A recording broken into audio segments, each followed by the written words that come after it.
No one in Lima expected that Marcelo Odebrecht would become the key to unraveling a continent-wide web of secret payments. Yet when the Brazilian construction giant and its executives began cooperating with prosecutors in 2016, the pulse of Peruvian politics changed forever. To understand the shock, you need context. Operation Car Wash, Lava Jato, began in Brazil as an investigation into money laundering and soon exposed a far broader system of kickbacks, contracts, and camouflage. Odebrecht, Latin America's engineering behemoth, admitted it ran a dedicated unit, a division of structured operations that moved millions through shell companies, coded ledgers, and discrete bank transfers. In December 2016, the company acknowledged it had paid hundreds of millions of dollars in bribes across at least a dozen countries and agreed to multi-billion-dollar settlements with authorities in the US, Brazil, and Switzerland.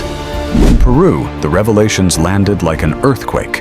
Contracts for highways, ports, and public works that once seemed purely technical now read like the output of a shadow economy. Former presidents found themselves named in investigations. Alejandro Toledo was accused of receiving roughly $20 million linked to the Interoceanic Highway project and was arrested in the United States in 2019 as Peruvian prosecutors sought his extradition. Pedro Pablo Kuczynski resigned as president in March 2018 after revelations tied his consulting firm to payments from Odebrecht. Ollanta Humala and his wife, Nadine Heredia, were jailed pre-trial in 2017 amid bribery allegations tied to campaign funds. Their legal battles stretched for years. And in April 2019, as police arrived at his home to execute an arrest related to the Odebrecht probe, former President Alan García shot himself. A dramatic and tragic moment that focused global attention on the depths of the scandal. How did a construction company engineer such political fallout? Investigators described a system that mixed secrecy and precision. Odebrecht used offshore accounts, shell firms, and an internal accounting platform prosecutors later captured, Drowsies, that recorded payments with cryptic codes and names. Bribes were hidden as consulting fees, subcontractor payments, even philanthropic donations. Executives coordinated discrete cash deliveries and wire transfers, and, crucially, some insiders chose cooperation. Marcelo Odebrecht and other executives turned state witnesses, sharing documents, recordings, and ledgers that mapped decades of clandestine transactions. The effect in Peru was destabilizing. Political institutions were tested. Public trust eroded as evidence implicated leaders from across the political spectrum. The investigations were messy and contested. Accusations, denials, pretrial detentions, appeals, and long court battles. Journalists sifted through leaked files and testimony. Prosecutors faced the technical challenge of tracing international money flows.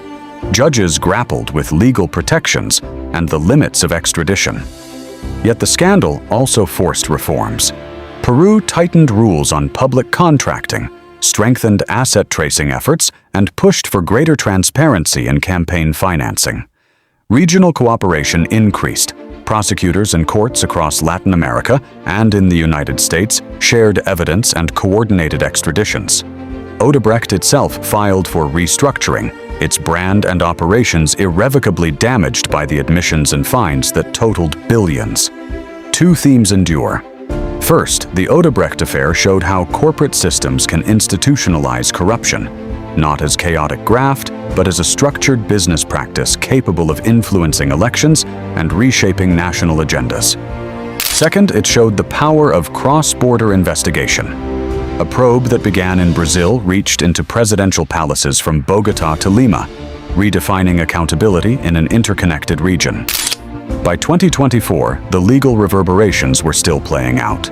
Extradition fights, courtroom dramas, convictions, and acquittals. But the public memory remained clear. For citizens in Lima and beyond, the Odebrecht disclosures rewrote what was possible. They revealed that a single company, operating in the shadows, could quietly buy access to the highest echelons of power. And that, once exposed, those hidden ledgers could topple reputations, end presidencies, and force a continent to confront how commerce had become politics' silent partner.